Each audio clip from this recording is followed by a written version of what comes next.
स्वागत है। आज हम संधि व संधि के भेद को बहुत ही सरल तरीके से समझेंगे और एक बार आप पूरी तरह से वीडियो को देखेंगे तो मुझे उम्मीद है कि कभी भी आपकी संधि में एक भी गलती नहीं होगी। संधि का अर्थ होता है मेल या मिलना।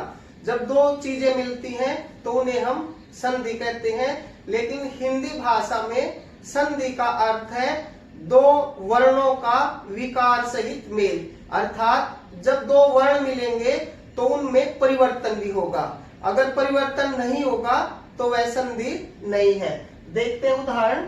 दो वर्णों के विकार सहित मेल को संधि कहते हैं।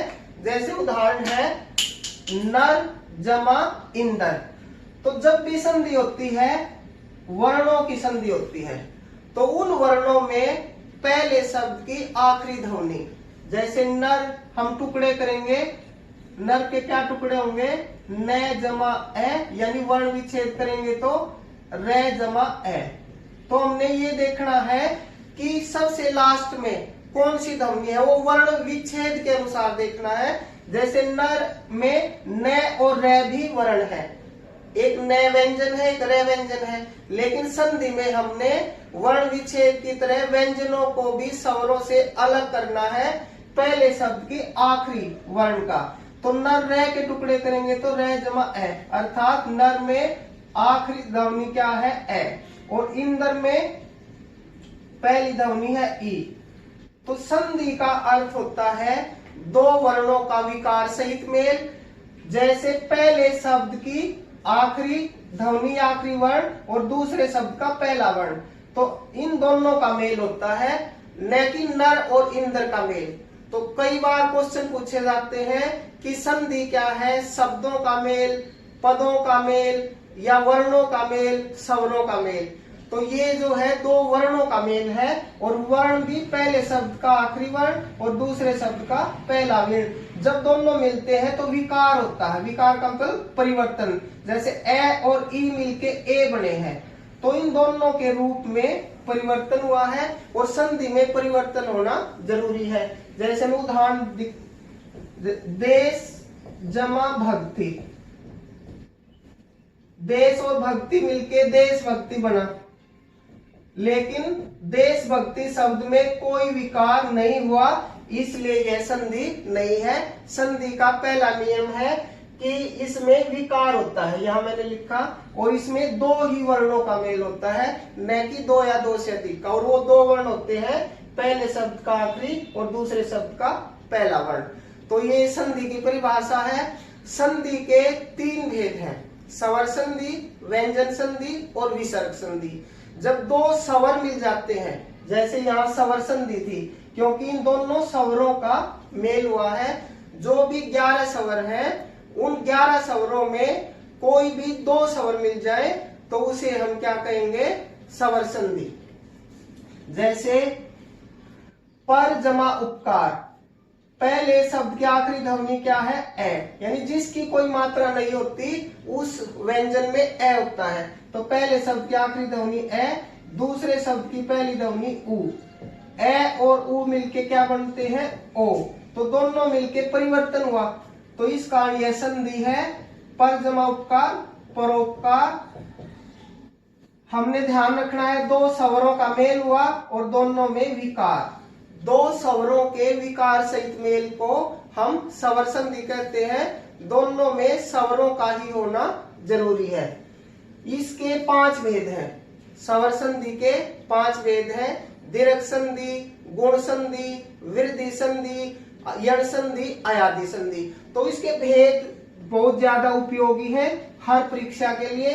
तो हम ये बिल्कुल आसान है, आप थोड़ा सा भी ध्यान देंगे तो बिल्कुल आसान है। हमने देखा दीर्घ संधि, दो प्रकार के मात्रा के आधार पर स्वर होते हैं, एक ह्रस्व, एक दीर्घ। ह्रस्व स्वर होते हैं ए, ई, उ, री। ह्रस्व माने छोटा, और उन्हीं का दीर्घ रूप बड़ा, आ, ई, उ, री। तो बिल्कुल एक ही बात है दीर्घ संधि को समझने के लिए। बिल्कुल भी आप को ज्यादा याद करने की कुछ जरूरत नहीं। आपने ध्यान रखना है सजातीय स्वरों का मेल। सजातीय माने एक ही जाति के। जैसे व्यंजनों के ग्रुप होते हैं, क वर्ग, च वर्ग, ट वर्ग, त वर्ग, प वर्ग, यानी 5-5 परिवार, 5-5 वर्ण एक ही परिवार में है। उसी प्रकार स्वरों के भी ग्रुप है, लेकिन स्वरों के ग्रुप एक ही परिवार में 2-2 सदस्य हैं। ए और आ दोनों एक परिवार के यानी एक जाति के, एक ग्रुप के हैं। ई और ई एक ग्रुप के, ये अलग और ये अलग। तो हमने एक छोटी सी ध्यान रखनी बात, बस दीर्घ संधि में सजातीय स्वरों का एक ही जाति के स्वरों का मेल होता है, और जब मेल होगा तो उसका दीर्घ रूप बन जाएगा। क्योंकि मैंने बताया ये इसका ह्रस्व माने छोटा रूप है, ये इनका दीर्घ बड़ा रूप है। तो जब दीर्घ रूप बन जाए तो दीर्घ संधि। अब देखो उदाहरण, पुस्तक जमा आल्य, पहले शब्द की आखिरी ध्वनि क्या है? ए, दूसरे शब्द की पहली ध्वनि आ। तो ए और आ दोनों एक जाति के हैं। तो जब एक जाति के मिले, चाहे पहले आ जाए फिर ए, या दोनों आ एक साथ, किसी भी रूप में ये दोनों जब मिल जाते हैं तो हमेशा उसका दीर्घ रूप ही बनेगा, तो दीर्घ संधि। तो ए और आ मिलके क्या बने? आ। तो पुस्तक जमा आल्य, पुस्तकालय। अब दूसरा उदाहरण हम देखते हैं, रवि और इंद्र।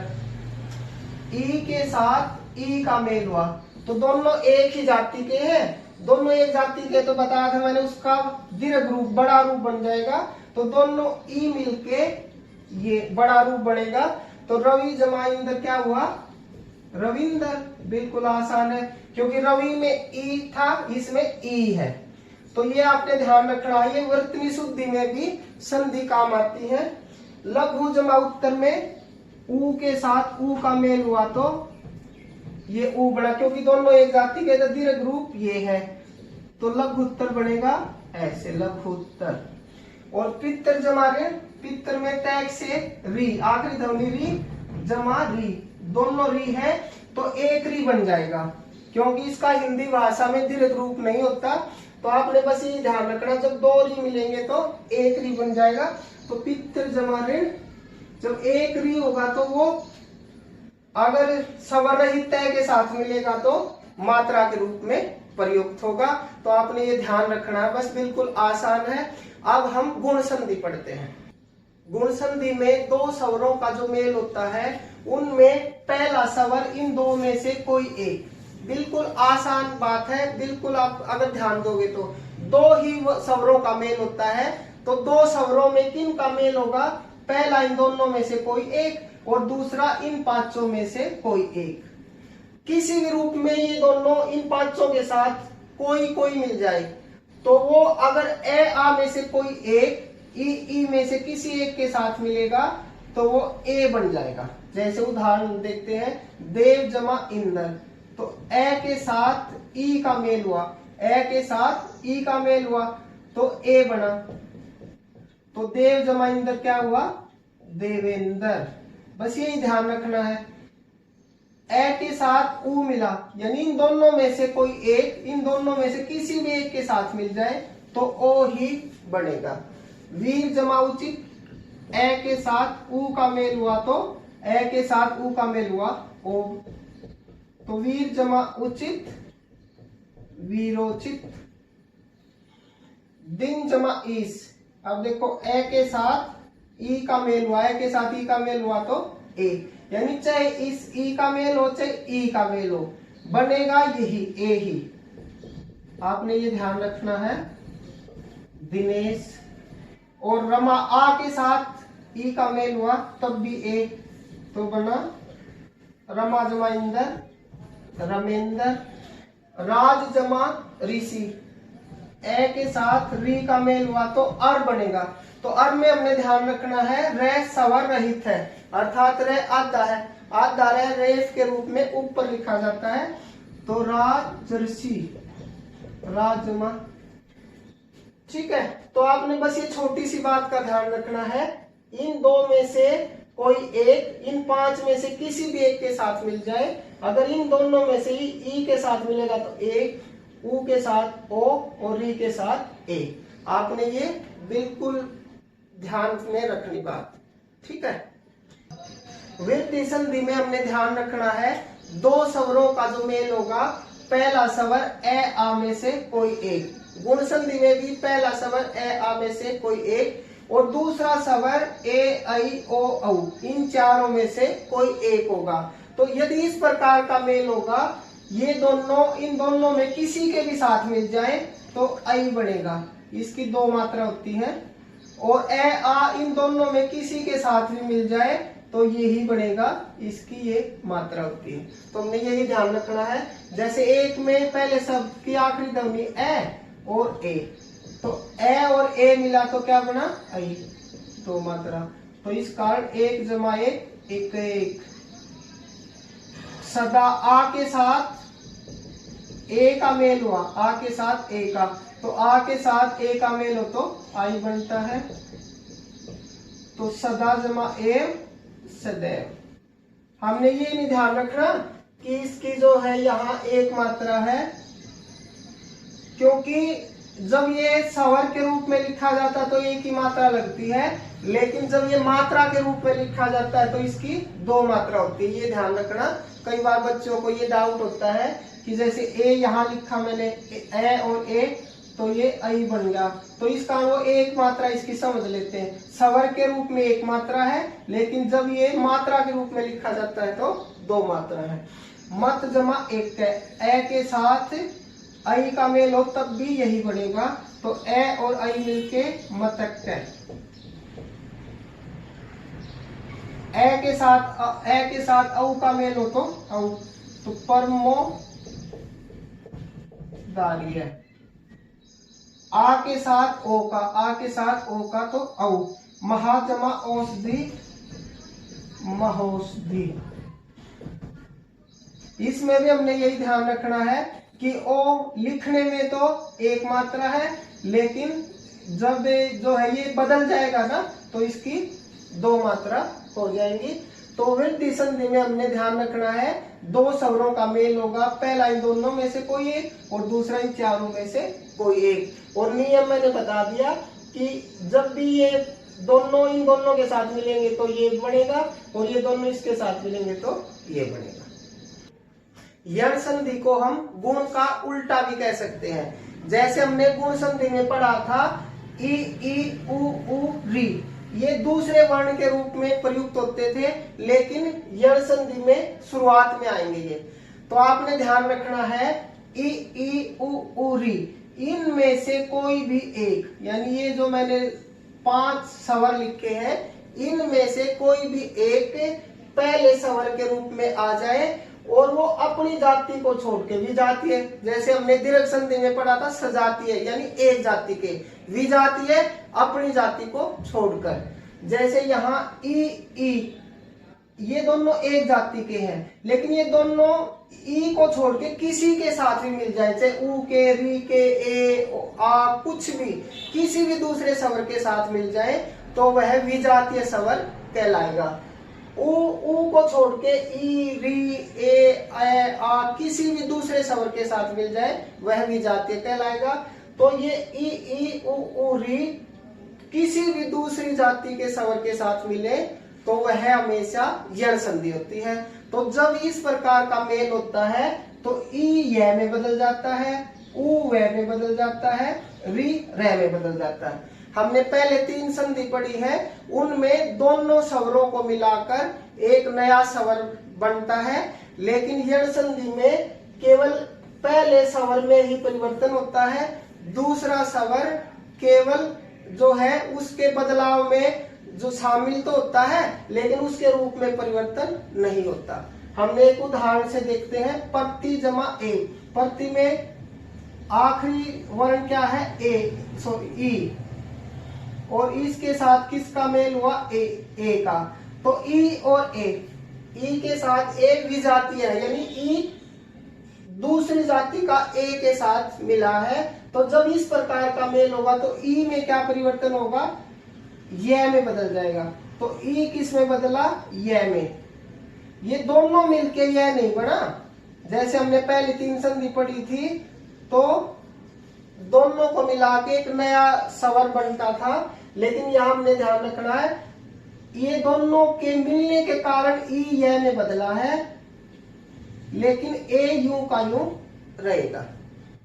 अब जैसे इसका हम जो है संधि करते हैं प्रति में, पर अब ध्यान रखना है प्रति में ती में से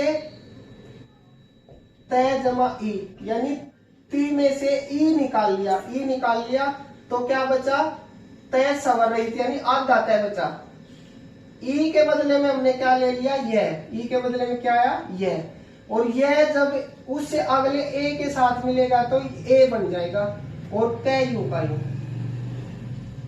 मतलब क्या है कि प्रति और एक का जो मेल हुआ ना, तो ई में तो परिवर्तन हुआ लेकिन एक प्रति के साथ मिला तो प्रत्यय बना। जैसे अगला उदाहरण देखते हैं हम, ई जमा ए, पहले शब्द की आखिरी ध्वनि ई, दूसरे शब्द की पहली ध्वनि ए, तो ई और ए जो है ई से विजातीय है तो इसका मतलब ई में परिवर्तन होके ई का क्या बन जाएगा, यह, तो ई का बनेगा यह।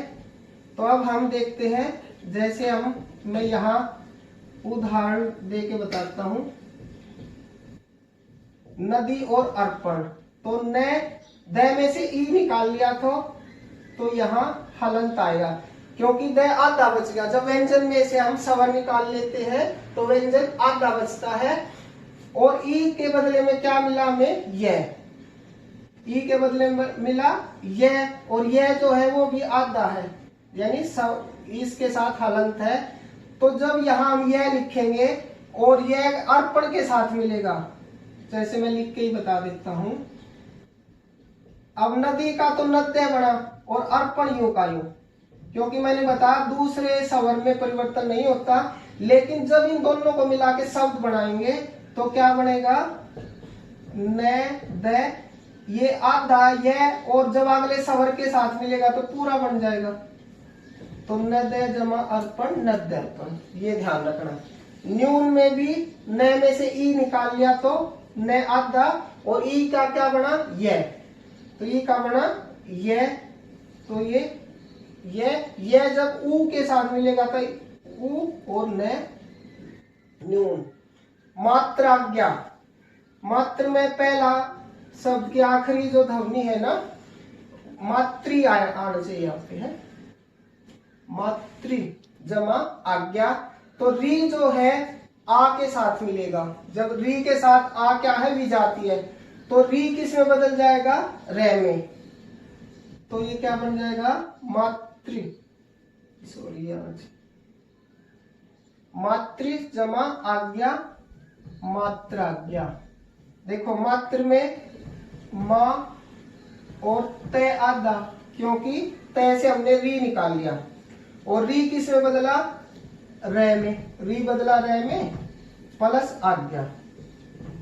हम इस प्रकार भी सीख सकते हैं इसको कि मात, क्योंकि हमने क्या निकाले इसमें, री के बदले में क्या मिला है, रे, तो हमने रे लिख दिया। अब इन सब को मिलाएंगे तो क्या बनेगा, मां तय रे आ त्रा, क्योंकि जब आधा तय पूरे रे के साथ मिलेगा तो त्रय के रूप में लिखा जाएगा, तो इसे हम ऐसे लिखेंगे मात्राज्ञा। अनु जमा इति, ऊ के साथ विजातीय स्वर, क्योंकि ऊ अपनी जाति से अलावा दूसरी जाति ई से मिला है तो ऊ का क्या बनेगा, वे, तो ऊ का क्या बन जाएगा, वे, तो ये अनु जमा इति, ए आधा न और ऊ का बना वे के साथ ई की मात्रा और ती, अन्विति। तो हमने ये ध्यान रखना है, अगर आप एक बार भी ध्यान दोगे तो एक भी गलती नहीं होगी। आयादी संधि में जो दो स्वरों का मेल होता है, पहला स्वर ए, ऐ, ओ, औ, इन चार में से कोई एक होता है, और दूसरा स्वर विजातीय। विजातीय का मतलब है कि ये ए और ऐ एक जाति के हैं, इन दोनों को छोड़ के वो किसी के साथ भी मिल जाए विजातीय कहलाएगा। और ओ, औ ये भी एक जाति के हैं, ये दोनों अपनी जाति को छोड़ के किसी के साथ मिल जाए तो वह विजातीय कहलाएगा।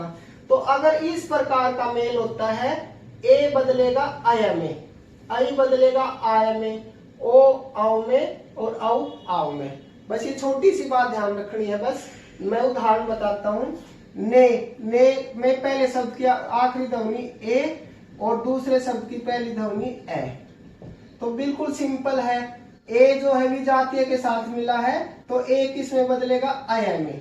ए बदला अय में, लेकिन दूसरे स्वर में बदलाव नहीं होगा। ये मैंने बताया कि पहली जो हमने 3 संधि पढ़ी है उनमें दोनों को मिला के नया रूप बनता है, लेकिन यण संधि और अयादि संधि में केवल पहले स्वर में बदलाव आता है, दूसरा स्वर बदलाव में सहयोग तो देता है लेकिन उसमें बदलाव नहीं आता। तो हम उदाहरण देखो, ने है तो ने में से ए निकाल लिया तो ने आधा, ठीक है। उसके ए के बदले में हमें क्या मिला, आया मिला। और अन जो है वो पहले से था। जब हम इन तीनों का मेल करते हैं तो क्या होता है, ने आधा ए के साथ मिलेगा उससे अगला तो बन जाएगा न, और ये आधा ए के साथ मिलेगा तो बन जाएगा ये, और न यू का यू। तो इस प्रकार नयन बनेगा। जब हम संधि विच्छेद करेंगे नयन के तब भी आपने इन बातों का ध्यान रखना है। नई जमा इका, तो अय के साथ ई विजातीय है, अय किस में बदला, आय में बदला। तो इसी प्रकार ये करके देखेंगे, ने आधा और अय की जगह क्या मिला हमें, आय, और ई का यूं था। तो हम इसको जब हम जोड़ेंगे तो ने और आ क्या बनेगा, ना। ये के साथ ई की मात्रा लगेगी तो क्या मिलेगा, ई और का, नायिका। गए जमा अन, वही नियम इसमें है, गायन। और ओ के साथ ए मिलेगा तो औ बन जाएगा। ओ किस में बदल जाएगा, देखो पो के हम टुकड़े करते हैं तो पे जमा ओ, तो पे में से ओ निकाल लिया, पे में से ओ निकाला तो पे आधा, यानी स्वर रहित। स्वर रहित पे आधा, पे जो है ओ का क्या मिला हमें, आओ, ओ का मिला आओ, और अन यू का यू। तो जब हम तीनों को मिलाएंगे, पे और ए पे, वे और ए वे, और न पवन। ज्यादा डाउटफुल यही क्वेश्चन होते हैं, आपने इन पे ध्यान रखना है। अगर 2 मात्रा औ है तो वो आ में बदलता है, और 1 मात्रा है तो ए। देखो इसी का उदाहरण देखो, औ, पे में से औ निकाला तो पे, तो औ जो है वो किस में बदला, आव में, आओ, और अक यू का यू। तो पे और आ, पा, वे और ए वे, और के पावक। तो हमें इन छोटी छोटी बातों का ध्यान रखना है। और अब हम व्यंजन संधि के बहुत ही आसान तरीके से नियम पढ़ेंगे। स्वर संधि में हमने पढ़ा दोनों स्वरों का मेल होता है, लेकिन व्यंजन संधि में दोनों व्यंजनों का मेल जरूरी नहीं है। व्यंजन संधि की परिभाषा है, व्यंजन के साथ स्वर या व्यंजन के मेल को व्यंजन संधि कहते हैं। अर्थात व्यंजन संधि में या तो दोनों व्यंजन मिलते हैं या एक स्वर और एक व्यंजन मिलता है। स्वर संधि में दोनों स्वरों का होना जरूरी है, लेकिन व्यंजन संधि में एक व्यंजन जरूरी है, दोनों व्यंजन भी हो सकते हैं। इसके बिल्कुल सरल नियम है, हमने ध्यान रखना है बस एक बार समझने का। 5 वर्ग होते हैं, क वर्ग, च वर्ग, ट वर्ग, त वर्ग, प वर्ग। उन 5 वर्गों में जो भी वर्ण है उनका स्थान निश्चित है। जैसे क वर्ग में क पहले स्थान पे, ख दूसरे पे, ग तीसरे पे। मैं एक उदाहरण आपको बता देता हूँ। 5 वर्गों में ऐसा ही होगा, क, ख, ग, घ, ङ। ये वर्ग है, पर 5 वर्गों में 5-5 वर्ण है। हर एक वर्ग में 5-5 वर्ण है। तो क यहाँ पहले स्थान पे है, ख दूसरे पे, इनके स्थान निश्चित है। ये तीसरा, ये 4 और ये 5, मैंने संख्या लिख दी। तो इनके रोल नंबर निश्चित है अपनी जगह पर वर्णमाला में। तो नियम क्या है कि वर्ग का पहला वर्ण, जैसे वर्ग का पहला वर्ण यहाँ क्या है, क है, तो कोई भी वर्ग का पहला वर्ण है, क, च, ट, त, प, ये 5 वर्ग के पहले वर्ण है। तो पहला वर्ण तीसरे या चौथे के साथ मिलेगा। तो तीसरा ये है, चौथा ये है। तो पहला तीसरे चौथे वर्ण के साथ मिल जाए, या ये रे ले वे है के साथ किसी के साथ या किसी भी स्वर के साथ मिल जाए, तो पहला वर्ण तीसरे में बदल जाता है। यानी क किस में बदल जाएगा, ग में, च किस में बदल जाएगा, ज में, तो प किस में बदल जाएगा, ब में। तो प्रत्येक वर्ग का पहला वर्ण तीसरे में बदल जाता है। आसान बात है, क्योंकि हमने बताया था संधि में दो ही वर्णों का मेल होता है।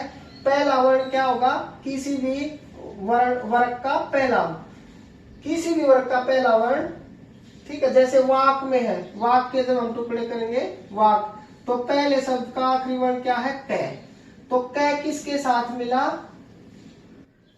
द के साथ, क्योंकि द जो मैंने बताया था ते थे द तीसरा है, तो तीसरे के साथ मिला।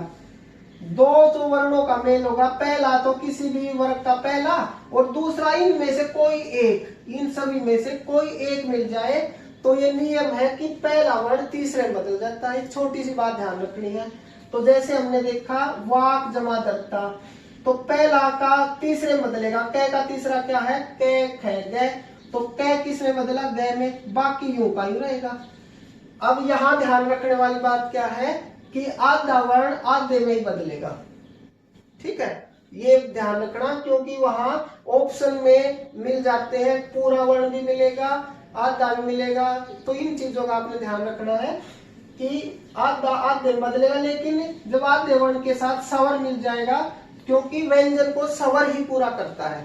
जैसे अच, छ वर्ग का पहला वर्ण है, तो पहला वर्ण किसके साथ मिला, स्वर के साथ अंत में। तो स्वर मैंने लिखा ना, किसी भी स्वर के मिल जाए, तो च का तीसरा, च छ ज, तो ज वैसे तो आधे में बदला था, लेकिन ज पूरा कैसे हुआ, ए ने, जब आधा ज ए के साथ मिला तो ज पूरा हुआ। ये ध्यान रखना। तय वर्ग का पहला वर्ण है, तो तय किसके साथ मिला, तीसरे, क ख ग। तो ये जरूरी नहीं है, ध्यान रखना आप कि वह अपने ही वर्ग के साथ मिले, किसी भी वर्ग के तीसरे चौथे के साथ मिले, क्योंकि ग क वर्ग का तीसरा है और तय जो है वो तय वर्ग का पहला वर्ण है। तो जब पहला वर्ण किसी भी वर्ग का किसी भी वर्ग के तीसरे वर्ण के साथ मिलेगा, तो पहला तीसरे में बदलेगा। तय का तीसरा क्या है, द, क्योंकि ये तय आधा है तो द भी आधा ही आएगा। वाक जमा ईस, क जो है स्वर के साथ मिला, क किसके साथ मिला, स्वर के साथ, तो क किस में बदल जाएगा, तीसरे में, क ख ग। तो ग आधा था, लेकिन ई के साथ मिलके ये पूरा हो गया। अप जमा धी, क्योंकि प किसके साथ मिला, चौथे व्यंजन के साथ, तो तीसरे या चौथे किसी के साथ मिल जाए तो पहला तीसरे में, क्योंकि प आधा, यहाँ भी प है, ब आधा होगा, क्योंकि उससे आगे व्यंजन है, स्वर नहीं है। स्वर होता तो व्यंजन को पूरा कर देता। ट स्वर के साथ मिला है, तो ट का तीसरा टेट है ड। तो बिल्कुल आसान, एक पंक्ति में ही मैंने पूरा नियम बता दिया। इसको आपने ध्यान रखना है कि दो व्यंजनों का जो मेल होगा, पहला किसी वर्ग का पहला वर्ण और दूसरा इनमें से कोई एक होगा, तो पहला तीसरे में बदलेगा।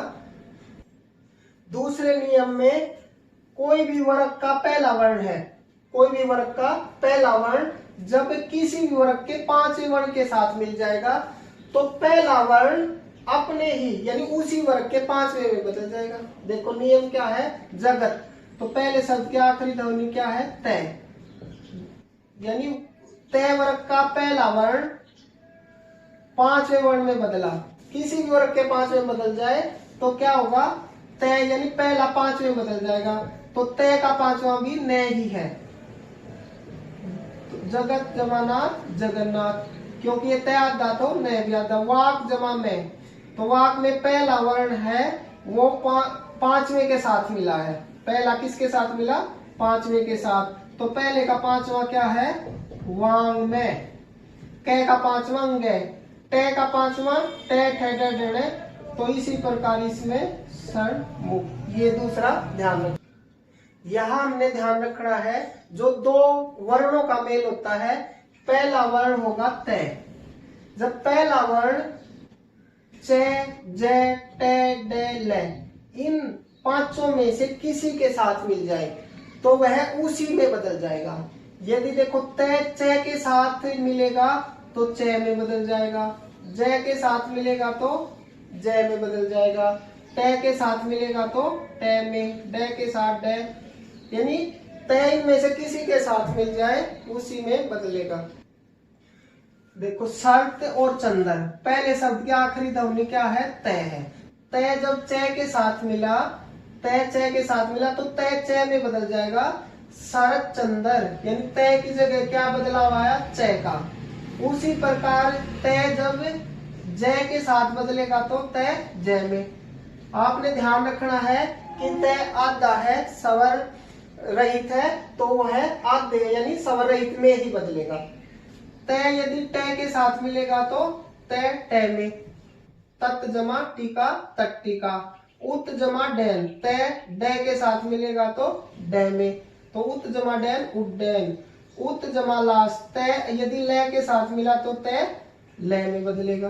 तो एक छोटी सी बात ध्यान रखनी है कि तय इन पांचों में से किसी के साथ मिल जाए तो तय उसी में बदल जाएगा। ये पांच तो यूं के यूं रहेंगे, यानी ये अपने स्थान पे यूं के यूं है, लेकिन इसी में बदलाव होगा जो मैंने उदाहरण से आपको बताया है।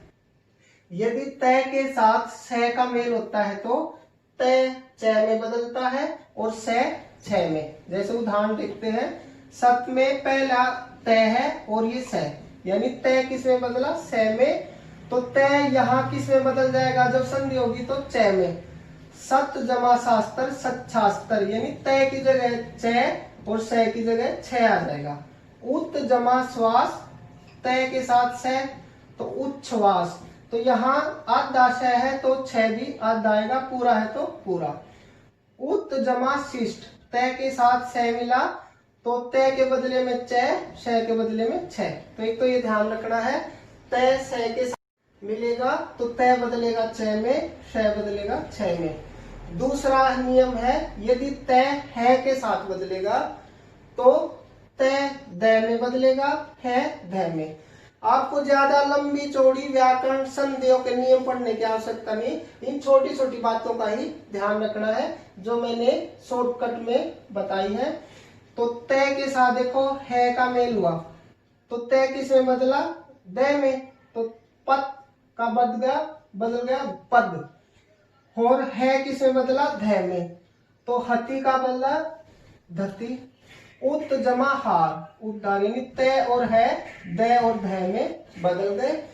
एक नियम है, यदि कोई भी स्वर छ के साथ मिल जाएगा ना, वो दोनों तो यूं के यूं रहेंगे, लेकिन उन दोनों के बीच में च का आगमन हो जाएगा, च का आगमन।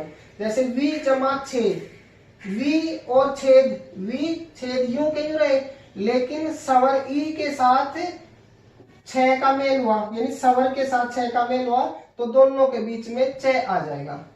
सव जमा छंद, ए के साथ छ का मेल हुआ तो ए भी स्वर है तो क्या आ जाएगा? सव छंद। इन बातों का आपने ध्यान रखना है। अब हम बहुत कम समय में विसर्ग संधि समझते हैं। विसर्ग संधि में जो दो वर्णों का मेल होता है उनमें पहला विसर्ग होता है, दूसरा स्वर या व्यंजन, अर्थात विसर्ग के साथ स्वर या व्यंजन के मेल को विसर्ग संधि कहते हैं। तो विसर्ग संधि में मुख्य दो नियमों का हमने ध्यान रखना है कि जब भी दो वर्ण मिलेंगे तो पहला होगा विसर्ग। तो विसर्ग से पहले यदि ए है, यानी कोई भी मात्रा नहीं है, उसका मतलब उसके अंदर ए है। जैसे ध में कोई मात्रा नहीं, सी में ई की मात्रा है, तो ई की मात्रा में तो विसर्ग से पहले ई है, दू में विसर्ग से पहले ऊ है, लेकिन यहां मैंने क्या लिखा? विसर्ग से पहले ए। तो विसर्ग से पहले इन सब में ए है, और बाद में, बाद का मतलब दूसरा जो इनके साथ मेल हुआ है, किसी भी वर्ग का तीसरा चौथा व्यंजन या ये रे ले वे में से कोई एक है तो विसर्ग ओ में बदल जाएगा। बिल्कुल आसान। जैसे विसर्ग से पहले ए और विसर्ग के बाद इनमें से कोई एक, तो यहाँ वे है तो विसर्ग किस में बदलेगा? विसर्ग ओ में। विसर्ग किस में बदल जाएगा? ओ में। जैसे मैंने नियम बताया, विसर्ग प्लस ये इज इक्वल टू ये, यानी ये जब इनमें से कोई एक जब इसके साथ मिलेगा तो ये बन जाएगा। तो विसर्ग जमा वर्ग का तीसरा वर्ण, तो अध है जमा गति, विसर्ग हट जाएगा क्योंकि विसर्ग के बदले में ही हमें ओ मिलता है, विसर्ग के बदले में ओ। तो अध है जमा गति, अधोगति। मन है जमा योग, क्योंकि विसर्ग के साथ यह का मेल हुआ है, मनोयोग। यस है जमा दा, विसर्ग के साथ तीसरे वर्ण का तैत है दे, तो मैंने बता तीसरा। तो यशोदा, विसर्ग के बाद रे, ये रे। तो तेज है जमा राशि, तेजो राशि, विसर्ग के साथ यह। मन है जमा योग, मनोयोग। तो एक ध्यान ये रखना है। दूसरा, यदि विसर्ग से पहले ए आ को छोड़ के, ये मैंने यहाँ क्रॉस लगा है, ए आ के अलावा कोई भी स्वर मिल जाए इनके साथ, किसी वर्ग का तीसरा चौथा व्यंजन य रे ले वे या स्वर के साथ, तो विसर्ग किसमें बदलेगा, रे में। रे यहाँ रेफ, रेफ होता हमेशा शिरोरेखा से ऊपर, यानी इसको आधा रे बोलते हैं। जैसे आसी जमा वाद, विसर्ग से पहले ए आ से भिन्न ई है और बाद में क्या है वे, तो इनमें से कोई एक हो तो विसर्ग बदलेगा रे में। आसी जमा वाद, आशीर्वाद, विसर्ग से पहले ऊ है, यानी ए आ से भिन्न है ऊ।